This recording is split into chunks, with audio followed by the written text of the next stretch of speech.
Hola, te saluda el pastor Robert Lake. La reflexión bíblica de hoy lo encontraremos en el Evangelio de Mateo capítulo 19, desde el versículo 16 al versículo 22. ¿Me acompañas? Dice la escritura: entonces vino uno y le dijo: Maestro bueno, ¿qué bien haré para tener la vida eterna? Él le dijo: ¿por qué me llamas bueno? Ninguno hay bueno, sino uno, Dios. Mas si quieres entrar en la vida, guarda los mandamientos. Le dijo: ¿cuáles? Y Jesús dijo: no matarás, no adulterarás, no hurtarás, no dirás falso testimonio, honra a tu padre y a tu madre, y amarás a tu prójimo como a ti mismo. El joven le dijo: todo esto lo he guardado desde mi juventud, ¿qué más me falta? Jesús le dijo: si quieres ser perfecto, anda, vende lo que tienes y dalo a los pobres, y tendrás tesoro en el cielo, y ven y sígueme. Oyendo el joven esta palabra, se fue triste, porque tenía muchas posesiones. La historia bíblica del día de hoy nos lleva a un momento importantísimo en la vida de este joven. La conversación que él desarrolla con nuestro Señor es una conversación que nos va a dejar grandes lecciones de fe y, sobre todo, nos va a dar un entendimiento mayor y luz espiritual de cómo Dios ha anhelado siempre que el ser humano pueda acercarse a Él y vivir su palabra desde la perspectiva del Señor. Dice el versículo 16 que vino un hombre al Señor. Ahora, el Evangelio nos empieza a dar algunos detalles acerca de este hombre. Por un lado, nos dice que era un hombre adinerado, de gran comodidad y de una posición social muy importante en el pueblo judío. Por otro lado, era un hombre realmente que tenía todas las comodidades y todo el bien material que alguien podía anhelar. Era rico. Ya de por sí, estas dos condiciones en él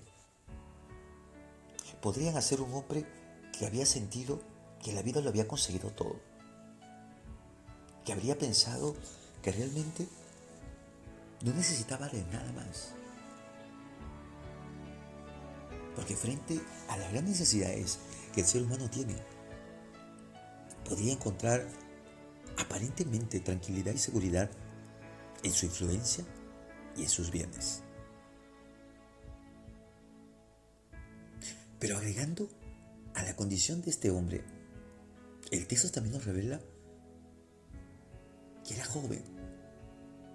Ya de por sí también acercarse al maestro para hacer una pregunta de semejante envergadura y profundidad, sobre todo, habla muy bien de este joven. Yo quiero que leas conmigo, por favor, el versículo 16, para que puedas comprender a lo que me estoy refiriendo. Dice el texto que acercándose al Señor le dijo: Maestro bueno, ¿qué bien haré para tener la vida eterna? Una pregunta realmente que no deja de sorprender a propios ni extraños. Porque seguramente, si este tipo de pregunta se lo hubiera hecho un anciano, alguien podría decir que ya se encontraba en la última etapa de su vida y que no era nada de sorprendernos que esté interesado por preguntar por la eternidad, ya que se encontraba pronto, muy pronto, a las puertas de esa eternidad. Por otro lado, si lo hubiera hecho un niño que todavía no tendría conciencia de las verdades espirituales, podríamos también interpretar que hablaría de manera inconsciente y no entendiendo lo que realmente involucra semejante pregunta.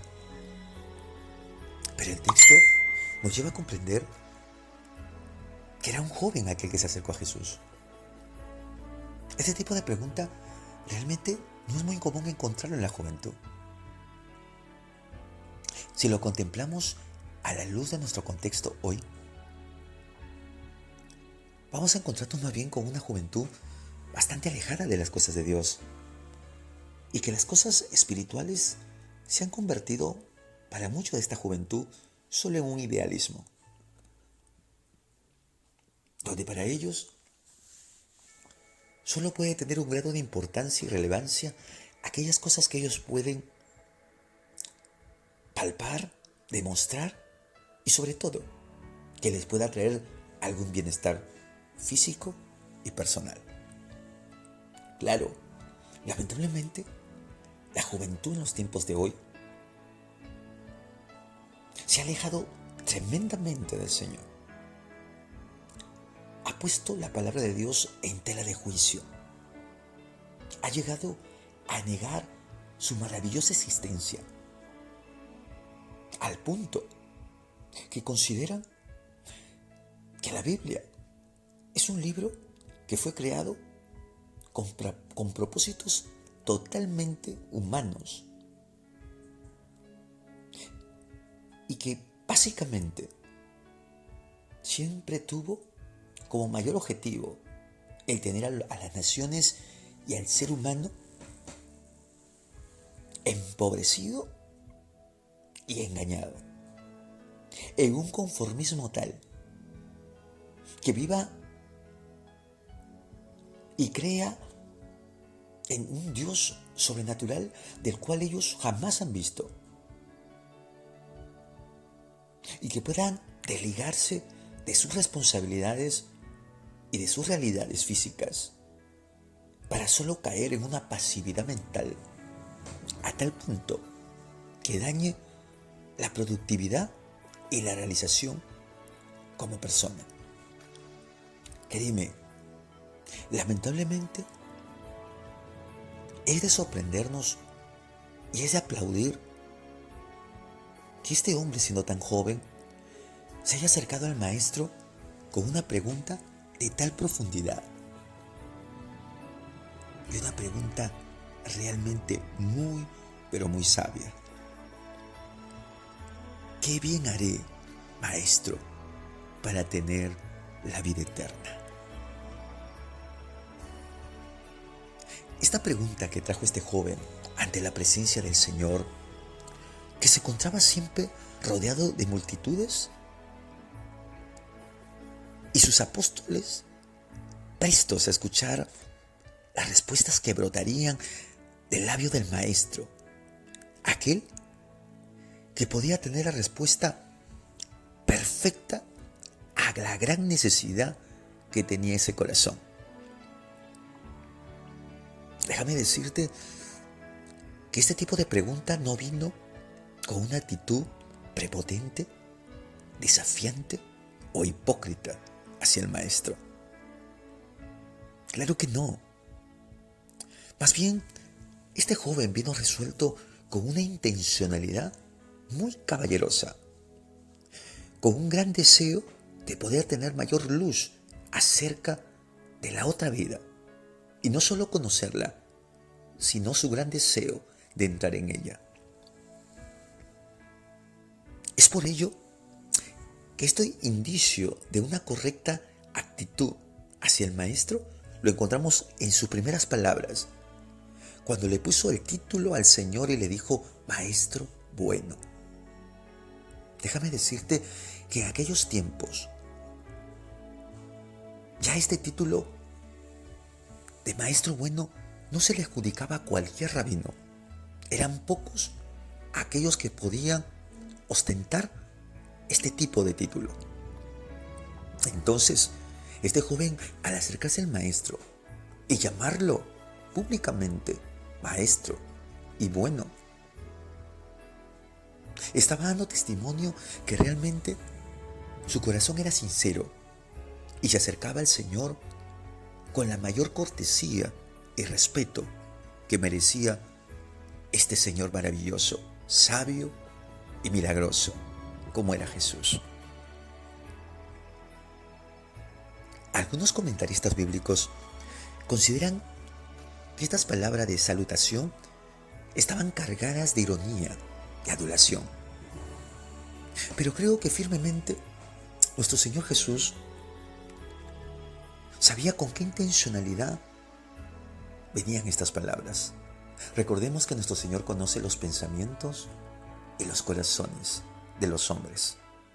Que antes que nosotros podamos expresar alguna palabra, Él ya sabe con qué intención, con qué anhelo y qué palabras brotarán de nuestros labios. Y nos atrevemos a pensar que las palabras de este joven realmente tuvieron una motivación muy correcta. Es por ello que la respuesta del maestro no fue cortante, no fue confrontativa, como lo fue en el caso de algunas personas religiosas que se le acercaron en otros momentos, como los llamados saduceos o lo de la secta de los fariseos. Si usted ha leído las Escrituras, se va a dar cuenta que las ocasiones que ellos se acercaron al maestro, casi en todas, estuvieron cargadas de ironía, de adulación e hipocresía, tratando de buscar un error doctrinal al maestro, hacerlo quedar mal ante el pueblo.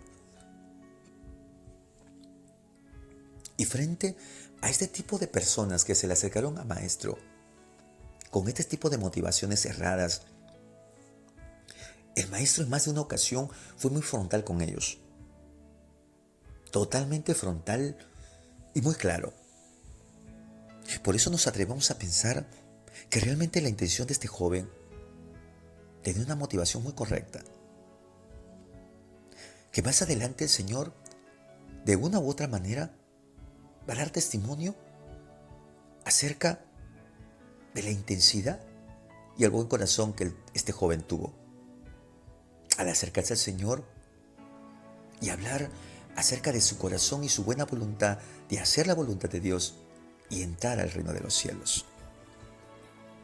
Es por ello que el versículo 17, Jesús contesta y le dice: ¿por qué me llamas bueno?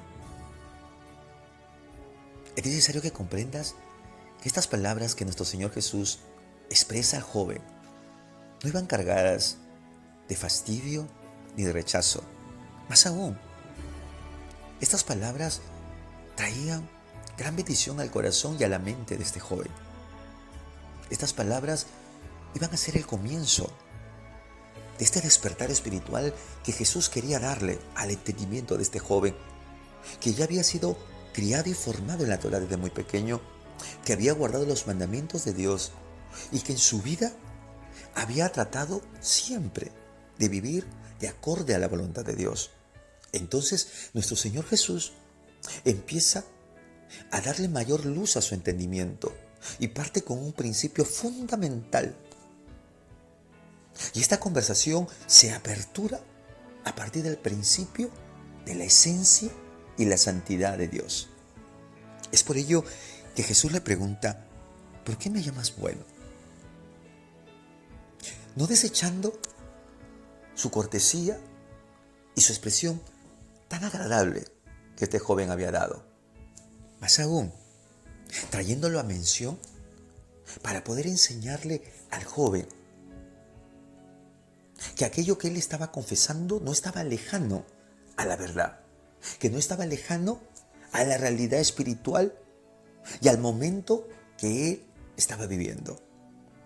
Y que con quien estaba conversando era con el mismo Dios encarnado. En otras palabras, hablaba con aquel Dios santo y bueno de la eternidad. Entonces, Jesús quiere saber y quiere escuchar del labio de este joven y hacerle entender que esta bondad que él estaba proclamando en su real dimensión estaba bien dicha, estaba bien expresada a aquel que sí lo merecía, aquel gran yo soy que se había hecho carne y que este título de bondad le quedaba perfectamente.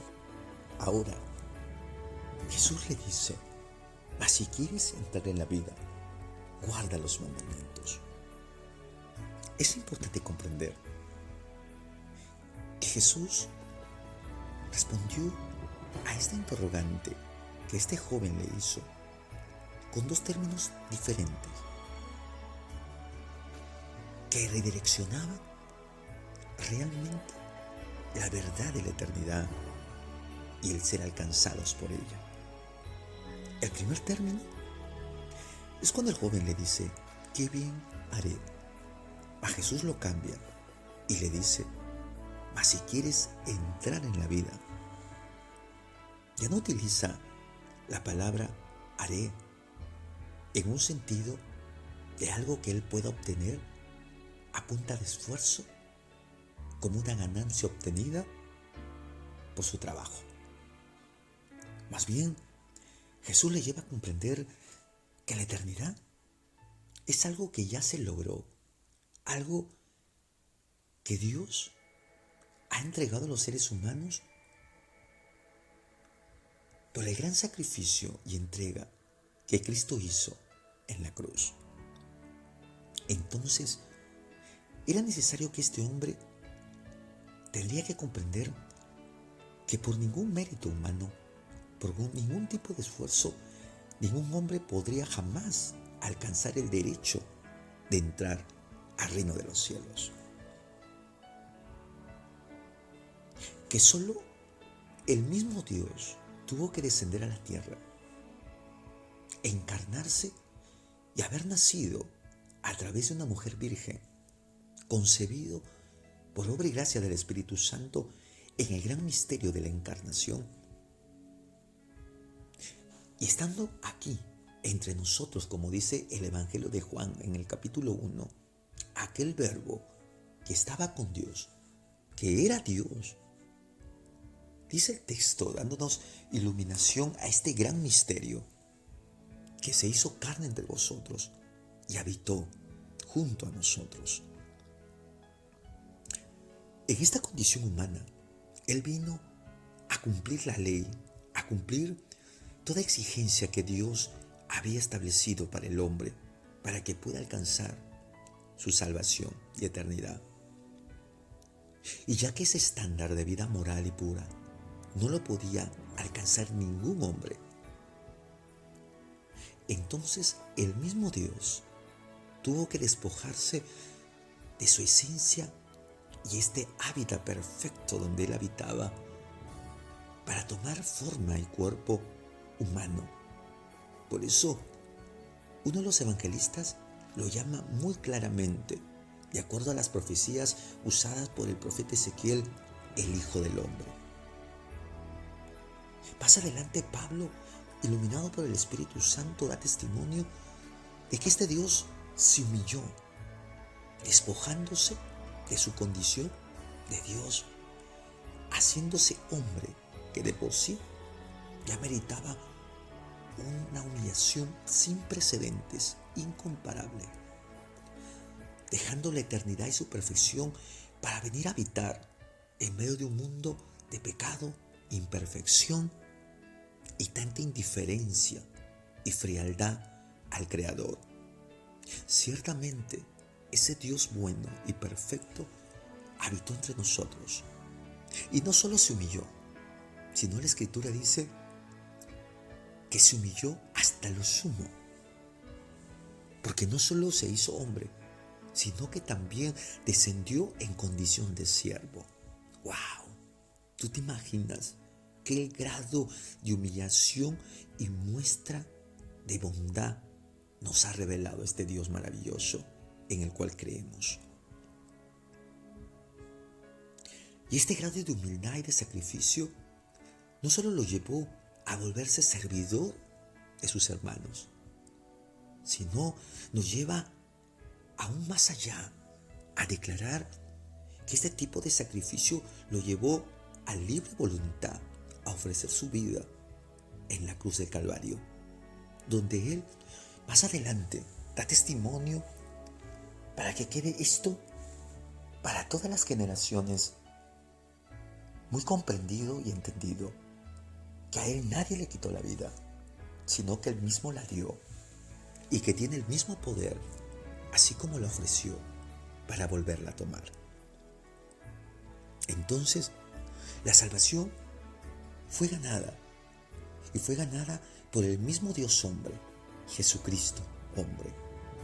Él se adjudicó todo el derecho de cumplir perfectamente los mandamientos y la exigencia del Padre. Y esto lo encontramos revelado en su resurrección, cuando dice la Escritura que el Padre lo levantó de entre los muertos.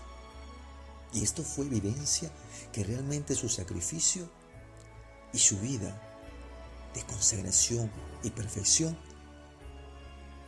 fue llevada a lo sumo, con un alto nivel de pureza y lealtad al Dios eterno. Por eso no nos sorprende cuando en el bautizo de nuestro Señor Jesucristo, desde los cielos se escuchó una voz que dijo: este es mi Hijo amado, en el cual yo tengo contentamiento. Ciertamente, esta salvación obtenida con un precio valioso que fue su propia vida y con la sangre de la mayor realeza que ha existido, del mismo verdadero Dios, que merece el imperio, el gobierno sempiterno por la eternidad. Realmente, esta salvación tuvo un costo y Jesucristo lo pagó. Ahora, Él ha ofrecido esta salvación a todos aquellos que creen en Él y que han sido unidos en Él a través de un medio maravilloso, de un insumo espiritual llamada fe. Una fe que en sí misma no tendría ningún valor si no estaría bien depositada en el Salvador. Por tanto, el libro de Romanos dice claramente en el capítulo 1 que el justo vivirá por la fe. Y ciertamente es un hecho consumado. Jesucristo ya pagó el sacrificio y el pecado de la humanidad.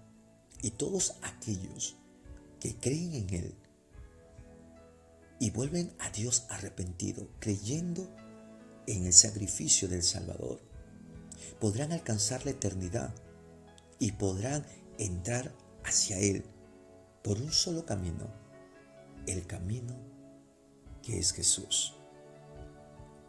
Ahora empezamos a tener mayor luz acerca de esta profunda y hermosa conversación.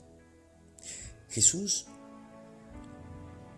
entonces empieza a redireccionar esta pregunta que le hizo el joven y no lo lleva a un ¿qué bien haré?, sino más bien lo lleva a un muy claro: si quieres entrar, invitándolo y dándole entendimiento que la salvación no es un asunto de esfuerzo y del mucho sacrificio que Él haya hecho en su vida, o el sacrificio que hará es su muerte, sino que la salvación es un bien preciado. Como dice la Escritura, es un don de Dios, para que todo aquel que en Él crea no se pierda, mas tenga la vida eterna. Y entiéndase por don como una gracia, un principio de voluntad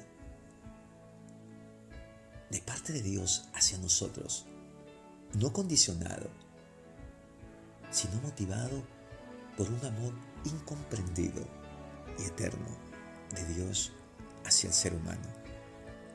Es por ello que Jesús lo lleva a entender que la salvación no consiste en obras para que nadie se gloríe, más bien consiste en la fe que ha depositado en aquel Señor maravilloso que es nuestro Dios.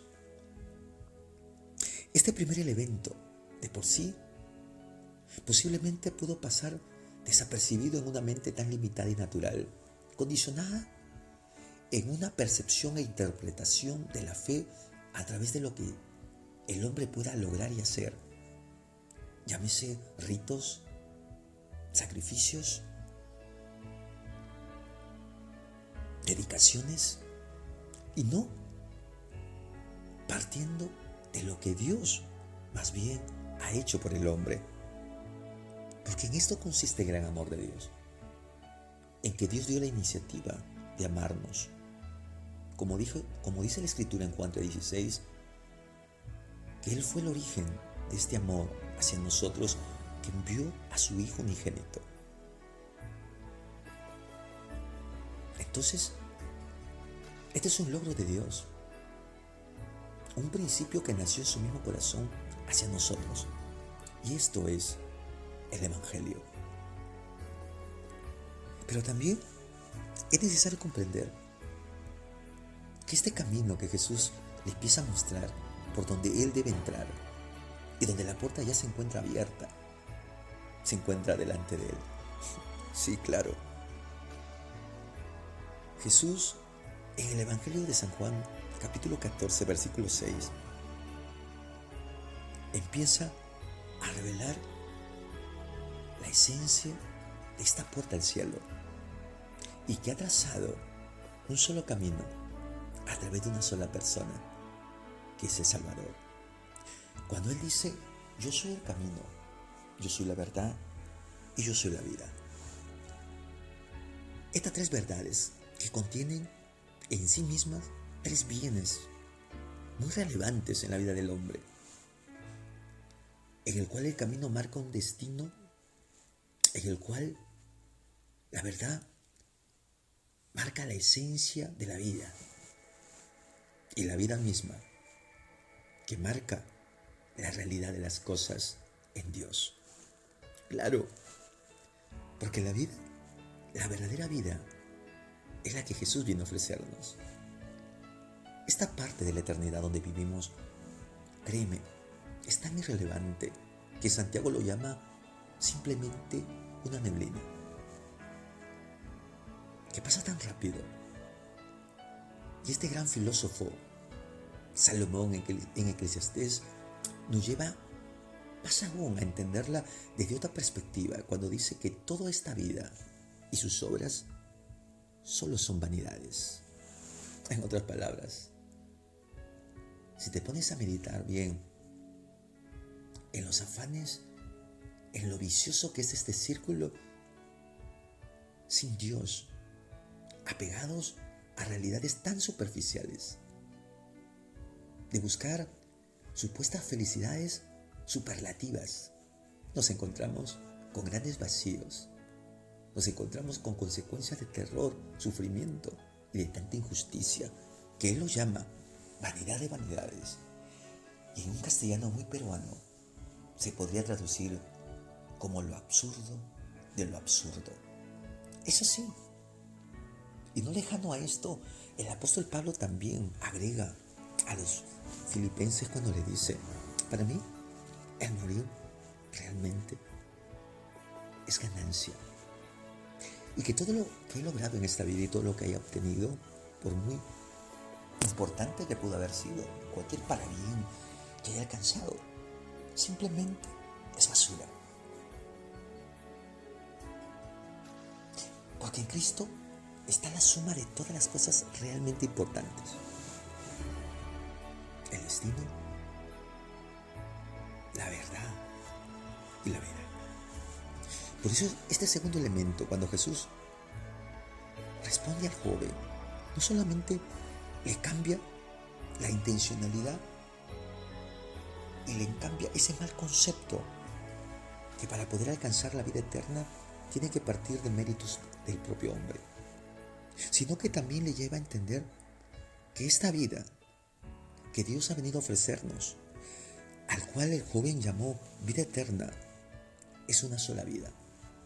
En esta parte de la eternidad, yo quiero que entiendas bien este gran misterio de Dios. Me gustaría explicártelo de esta manera. Por este lado de la eternidad en el cual estamos viviendo, ya de por sí forma parte de toda la existencia de nosotros. Porque, ¿en qué consiste en sí la muerte? Sino que es una sola pausa en el tiempo de nuestra existencia, donde se separa la parte espiritual de la parte física del hombre por un breve tiempo, en el cual la Biblia nos revela que posterior a esto el hombre sería nuevamente unido para ser un ser una persona como nosotros lo conocemos, a través de un gran misterio llamado resurrección. Porque solo en esa condición nos volveremos a presentar ante el eterno Dios. Pero, en términos generales, es necesario que comprendamos que el hombre no dejará entonces de existir. Ciertamente, cuando Jesús habla de la muerte del ser humano, utiliza un término bastante mal interpretado por sus discípulos y que muchas veces nosotros también estamos lejanos a comprender. Y solo voy a dar un ejemplo. Este es el ejemplo de Lázaro. Cuando Jesús, al referirse a él, dijo claramente que él dormía. Pablo a la iglesia de Tesalonicenses les exhorta y los consuela diciendo que aquellos que han dormido en Cristo resucitarán. Los que duermen. Entonces es necesario comprender de que ese estado, ese momento que tanto terror ha creado y ha despertado en el hombre, y en el cual se han generado tantas novelas e historias, películas de terror acerca de la muerte, no es otra cosa que un umbral, una puerta, para algunos de felicidad, porque le permite el directo acceso a la misma presencia de la vida misma, que es nuestro Señor Jesucristo. Para otros, una puerta que los lleva a un juicio justo, pero lamentablemente de consecuencias tristes si hemos de rechazar la gracia del Salvador. Es por ello que para nosotros los cristianos, este lado de la vida es una parte de la vida eterna, que es la vida después de esta vida. Aquello que nosotros llamamos vida eterna ya comenzó desde el momento que Jesús vino a nuestro corazón. Él nos ha dado vida juntamente en Él. Ahora, el día que partamos de esta tierra, dormiremos por un breve tiempo, pero luego despertaremos para vida eterna. Es decir, para continuar por siempre viviendo al lado del Salvador. Es necesario que comprendas este gran misterio que las Escrituras nos revela, para que podamos enfrentar y asumir la muerte, no como el final, sino como el comienzo para nosotros, los hijos de Dios. Teniendo la correcta perspectiva de lo que es la vida, entonces andaremos y reevaluaremos nuestros valores, nuestras prioridades, y entenderemos mejor lo que realmente es trascendente, relevante para nosotros los hijos de Dios. Ahora entenderás las palabras de Jesús cuando en muchas ocasiones le dio el valor y la magnitud extensa de la vida en el cielo, de la vida eterna que nos venía a ofrecer, de aquella ciudadanía que Jesús nos hablaba, donde tendríamos que amontonar tesoros allá y no aquí, donde no hay ladrón ni orín que corrompa allá. Realmente, cuando empezamos a entender la vida desde la perspectiva de Jesús, entonces empezaba a tener sentido sus palabras. Comienza a darle sentido mucho más a nuestras vidas. Ahora comprendemos por qué Jesús le dijo entonces: mas si quieres entrar en la vida, porque es una sola, y esa sola vida no es un concepto, no es un credo, no es un dogma de alguna religión, es una persona, y esa persona es Jesús. Pero luego que el Señor comienza a darle luz de semejantes verdades espirituales, que realmente no sé si aquel joven, cómo su ser interior y su mente comenzarían a percibirlas y a recepcionarlas, porque realmente, seguramente si yo me encontrara en su lugar, ya había hecho cortocircuito, hubiera caído en un trance en un éxtasis realmente incomprensible. Porque lo que le estaba aquel maravilloso Dios transmitiendo eran verdades eternas que ciertamente me imagino, como nuestro Señor en más de una ocasión lo dijo, de que no habría hombre en el mundo sabio que pueda entenderla. Y que solo la gracia de Dios ha revelado a lo más humilde, a lo más pobre, a lo más sencillo, para que la gloria de Dios se manifieste a través de ello. Y conozcamos la buena voluntad de aquel maravilloso Dios y su inmenso amor hacia nosotros. Comienza a llevarlo de la mano a entrar a territorios realmente verdaderos y espirituales, a darle el entendimiento real de sus verdades, aquellas verdades que el pueblo judío había condicionado y había empezado a interpretar a su propia conveniencia, y muchos por ignorancia habían caído en las formas, en la religiosidad, y estaban lejanos realmente a vivir las leyes de Dios con la intencionalidad y la profundidad que Jesús, nuestro Dios, les había dado.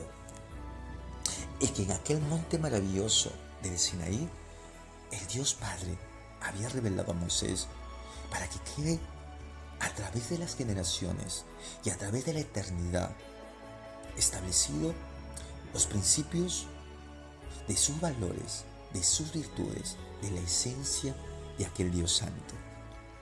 Es por ello que cuando Jesús le habla de la vida a este joven, lo lleva de la mano necesariamente a su palabra, a sus mandamientos. Ahora podemos comprender entonces cuando Jesús relaciona la vida con el guardar su palabra y le dice, guarda los mandamientos. Alguien interpretando estas palabras desde una perspectiva netamente lógica, desde una razón puramente carnal y subjetiva, podría comenzar a entender que lo que le estaba diciendo ahora era que él tenía que ganársela a través de sus obras y de sus hechos. Para lo que Jesús le estaba llevando era comprender que la vida de Dios radicaba en su palabra, la vida de Dios se sostenía en sus verdades y la vida de Dios estaba ahí en sus leyes. Recuérdense que Jesús dijo que Él nos hablaba con su palabra y que su palabra era espíritu y era vida. Es necesario comprender que la ley de Dios y la palabra de Dios es vida. Lamentablemente y erradamente muchos han creído que la ley de Dios que dejó en el maravilloso decálogo a Moisés han caducado. Y esto, el engaño del enemigo, ha afectado terriblemente la vida espiritual, la vida normativa de mucha iglesia de Dios. Y hemos caído en un libertinaje y en una mala interpretación de lo que realmente es el reino de los cielos. Es por ello que Jesús ahora lo está llevando a conocer la vida a través de su palabra. Recuerda que cielo y tierra pasará, a su palabra nunca pasaría. Frente a esto, el joven comienza a tener luz, que nos atrevemos a pensar que fue la luz que venía del Espíritu Santo, y empieza él a responder de esta manera. Pero la primera respuesta que él le da va acompañada de una gran pregunta también. Lamentablemente, la luz del Espíritu Santo, cuanto más llega a nuestro entendimiento y a nuestros corazones, no puede dejar de estar contaminado también con nuestra parte humana, con esa debilidad y esa tendencia siempre tan cercana y tan apegada al egoísmo, a la soberbia, a nuestro propio yo, a nuestro propio criterio, a nuestra propia justificación. Es por ello que le dice, ¿cuáles, Señor? ¿Cuáles son? Posiblemente él esperaba que el maestro le iba a dar una clasificación muy especial dentro de los mandamientos que Dios había ordenado al pueblo judío, que el Señor había clasificado a algunos que serían realmente superlativos a los demás. O podría creer que Jesús podría darle una revelación diferente, con mandamientos diferentes a lo que Dios había establecido en su palabra. Pero no es así. Jesús le lleva a los mandamientos que habían sido revelados con el propio dedo de Dios en piedras maravillosas en aquel monte del Sinaí. Y el Señor le dice: no matarás, no adulterarás, no hurtarás, no dirás falso testimonio, honra a tu padre y a tu madre, y amarás a tu prójimo como a ti mismo. El Señor lo lleva a su palabra para que Él tenga luz y significado a lo que Él estaba enseñando. Que la verdadera esencia para entrar al reino de los cielos consiste en el gran amor hacia Dios y el gran amor hacia el prójimo. Acuérdense que Jesús había resumido toda la ley de Dios en estos dos grandes mandamientos. Por eso no es de sorprendernos que el Señor hace mención solo a los mandamientos que se encontraban en la segunda tabla. Porque los primeros mandamientos estaban dirigidos hacia el amor hacia Dios. Y que seguramente este joven, desde muy temprana edad, como él mismo da testimonio, se había esforzado por guardar y cumplir. Pero ahora Jesús lo está llevando a la parte práctica, al reflejo y resultado de ese gran amor que él decía tener hacia el Señor. Y que tenía que ser evidenciado a través de una obra de labor solidario hacia el amor al prójimo. Es necesario que comprendamos esta gran verdad. Muchas veces nos alejamos de esto. Nuestra luz arde tremendamente de amor hacia Dios. Pero también es necesario que entendamos que esa luz tiene que brillar y reflejarse también tremendamente cuando amamos a nuestro prójimo. Entonces, ahora podemos comprender que Jesús lo está llevando más allá, que ese amor hacia Dios en el cual había guardado Él, en el cual Él se había esforzado por cumplir, tenía que ser acompañado con un amor real, con una evidencia real, manifestada en el amor a aquel amigo, aquel enemigo, aquel familiar que estaba cerca a Él. Recuérdese que la Escritura nos llama siempre al amor verdadero hacia Dios, pero también nos exhorta a entender que este amor tiene que ser reflejado entonces hasta el prójimo. Y no solo condiciona el amor a aquellos que nos hacen el bien, sino más bien a aquellos que también nos hacen el mal. Juan va más allá de esta verdad cuando nos viene a dar mayor luz y nos viene a decir, guiado por el Espíritu Santo, ¿cómo podemos nosotros declarar amar a Dios que no lo vemos si no amamos a nuestro prójimo que vemos? Entonces Jesús lo está llevando a esta dimensión donde el reino de los cielos se ha manifestado y está guiándonos hacia la verdad que siempre Él nos dejó. Aquella verdad que siempre Dios deseó para el hombre, pero que lamentablemente el fariseísmo, la religión, había tergiversado y había lamentablemente llevado la verdad de Dios a propia conveniencia, egoísta, manifestado a través de diezmos que ciertamente Dios había establecido en su palabra, pero habían sido condicionados solo para beneficios personales y le habían dado un valor agregado por encima de la misericordia y el servir a los demás. Ahora, frente a esta gran verdad que Jesús le transmitía, podemos encontrar a aquel joven que no se quedó callado frente a esta semejante declaración. En el versículo 20, el joven le dijo: todo esto lo he guardado desde mi juventud. ¿Qué más me falta? Jesús le dijo: si quieres ser perfecto, anda, vende lo que tienes y dale a los pobres, y tendrás tesoro en el cielo, y ven y sígueme. Lamentablemente, aquella vida religiosa que había crecido dentro del ser de este joven y que no había dado lugar a entender que el reino de los cielos no consistía en sus propios méritos, sino en la gracia de Dios para con el hombre, se ve reflejado en estas palabras egoístas y soberbias, cuando Él le dice: aquellos mandamientos, Señor, que tú me acabas de mencionar, todas las he guardado desde mi juventud. ¿Hay alguna cosa más que me falta? Seguramente estas palabras, insisto, tenían una gran carga de sinceridad, mas también, lamentablemente, había toda una mezcla también de egoísmo. Había un sincretismo de buena voluntad y pureza, junto con una religiosidad que había echado raíces en el corazón de este joven. Yo creo que en medio de todo esto, nuestro Señor, conociendo el corazón de este joven, conociendo su motivación, ciertamente no se detuvo a discutir con él acerca de su egoísmo y su soberbia.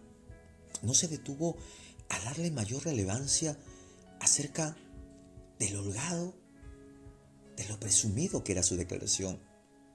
Más aún, él va a llevar de una manera concreta y objetiva su verdad a través de un plano de hechos, a través de un plano de vida práctica, y pone a prueba a este joven a través de una declaración trascendental que movió las simientes religiosas de este joven. Cuando Jesús, al escucharlo decir esto, directamente le contesta y le dice: si realmente tú quieres ser perfecto, anda, vende lo que tienes, dáselo a los pobres y tendrás tesoro en el cielo. Luego de eso puedes venir y seguirme. Realmente, cuando Jesús le presenta esta gran prueba al hombre, lo estaba llevando entonces a un plano totalmente pragmático, donde el Evangelio se iba a manifestar y su pureza se iba a expresar en su máxima expresión a través de hechos concretos de servicio. Porque esto es el verdadero Evangelio, un Evangelio que directamente se manifiesta a través de las obras que nosotros podamos hacer. Ahora, es necesario comprender que las obras no están dadas para condicionar nuestra salvación, porque la salvación lo hemos recibido por gratuidad del Salvador. Pero las obras ciertamente es una correspondencia de gratitud y de amor que se reflejan en la vida de todo hombre que ha nacido de nuevo. Es la capacidad que el hombre obtiene de parte del Espíritu Santo. Porque aquel fruto del Espíritu que nos habla Gálatas, que se refleja en el amor, la justicia, la mansedumbre y muchos más, evidencia que es una capacidad que necesariamente viene del cielo y que no nos pertenece a nosotros, pero que tiene que ser manifestada a través de hechos reales. Entonces Jesús lo lleva a este nivel, ya que él no podía comprender en el nivel espiritual, bajo verdades claras en su conciencia, en su corazón. Ahora Jesús lo está llevando al plano netamente práctico. Lo está haciendo descender de aquel balcón religioso, de aquel estrado de comodidad, de ese hábitat de autojustificación. Ahora lo está llevando a terrenos puramente solidarios y prácticos de su sincero amor a Dios, reflejado al amor al prójimo. Es por ello que le dice a aquel joven: todo lo que tienes. Ni siquiera el Señor lo motiva y lo desafía a entregar parte de lo que tenía, sino que el Señor le dice claramente: darle todo lo que tienes a los pobres. Y lo que Cristo le dijo al joven, de alguna manera, no lo dice a todos, sino en cuanto al abandono actual de los bienes, no es lo que Jesús está expresando, sino más bien el gran apego que tenemos a esas cosas. Si realmente queremos ser cristianos, herederos de la vida eterna, debemos hacer estas cosas. Porque el gran problema que radica en el corazón del hombre no es el dinero, sino el amor por él. No son los bienes materiales, sino la gran obsesión el gran afán que hemos puesto en ellos. Por eso la Biblia dice, donde el hombre ha puesto su tesoro, ahí está su corazón. Es necesario, de acuerdo a la voluntad de Jesús, de buscar siempre, primeramente, los tesoros celestiales, que es la riqueza de este mundo, para dar evidencia de nuestra buena disposición, de ponerlo todo a los pies del Maestro, para su gloria y su servicio. Es necesario no apegar nuestro corazón entonces a este mundo, sino más bien a mirar las cosas del reino de los cielos como la realidad tangible que Jesús nos viene siempre a enseñar. Es necesario confiar en Dios para que la felicidad, que ahora puede ser invisible, nos pueda compensar abundantemente algún día en la eternidad, donde todo será una realidad.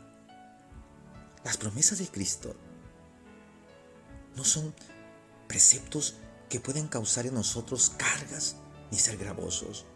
La Biblia dice que su palabra es deleite para nosotros y muy tolerante. Es por eso que Jesús dijo, mi yugo es fácil y ligera mi carga. Tenemos que consagrarnos enteramente a Jesús. Tenemos que actuar y responder a esta gran verdad que Jesús nos ha venido a enseñar para entrar al reino de los cielos. Tristemente, dice la Escritura que luego que este joven escuchó las palabras del Maestro en el versículo 22, se fue de aquel lugar. Y esta tristeza tenía dos razones. Una era la gran riqueza que tenía y que generaba en su corazón del hecho de entregárselas a los pobres, lo llevaría a una gran pérdida material que traería tristeza en su corazón, porque su vida estaba muy apegada a él. Por otro lado, al mismo tiempo, esa misma riqueza, el cual él se había afanado tanto y no se había desprendido para usarla de bendición, para poder ayudar a otros, también se había convertido en un obstáculo a la buena voluntad, a la real sinceridad que tenía este joven de seguir a Jesús y de entrar al reino de los cielos. Déjame decirte, luego que él se levantó y escuchó estas palabras directas del Maestro, salió de aquel lugar, dice la Escritura, y se retiró tristemente. No sabemos si después llegó a ser alcanzado por la salvación y su vida se volvió una vida de fidelidad y de comunión a Dios. La Biblia no lo describe. Algunos creen que ya no encontró ni logró entrar a la eternidad de Dios. Pero creemos firmemente que ese juicio solo le pertenece al Señor. Hoy es cuando tú y yo tenemos que tomar la decisión correcta de volver por nuestros caminos tristemente, abrazando nuestros afanes, nuestras riquezas y nuestra autosuficiencia, o dejar en las manos de Jesús todo lo que Él nos ha dado, comenzando de nuestra propia vida. Entonces, solo así podremos ser leales a aquella invitación que Jesús le hizo, con las mismas palabras que fue dirigida a sus discípulos, que luego fueron llamados apóstoles, cuando Jesús les dijo, luego de hacer esto, ven y sígueme. Esas palabras, en este día, Jesús también te lo dice a ti. Ven y sígueme. Soy el pastor Robert Lin y sé que esta palabra ha bendecido tu vida. Comparte estos videos, por favor, para que muchos más amigos y hermanos en la fe podamos entrar al reino de los cielos, en ese camino maravilloso que nos ha trazado en la persona del Hijo de Dios, desde la perspectiva y del modo que Jesús ha establecido en su palabra. Que el Señor nos ayude cada día a caminar y que luego de ese encuentro con Él no vayamos tristes a casa, sino más bien con dicha y algarabía. Shalom.